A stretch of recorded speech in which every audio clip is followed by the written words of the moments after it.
Okay, let's go look at the mighty Jubaea. See how she's doing. Let's go see how she's doing here at Grace Point. A couple of my palms down there. So that's what a Jubaea chilensis looks like. That is the most cold-tolerant pinnate species of palm. This one was planted in 1999. It's getting a pretty good sized trunk on it. There's my boot in there for scale. So you can see it's a pretty good size palm.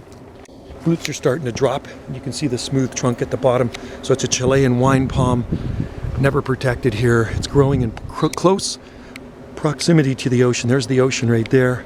And there's a lot of palms around here. Camarops, there's bottlebrush in here. Everything grows here at Grace Point. Loquat in here too.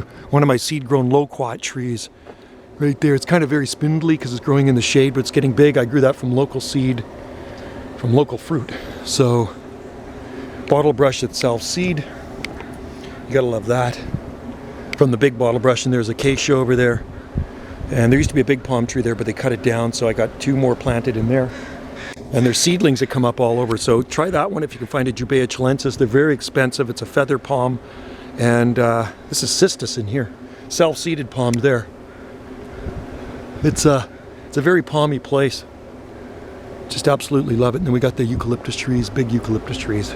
Feeling like spring out here on Salt Spring.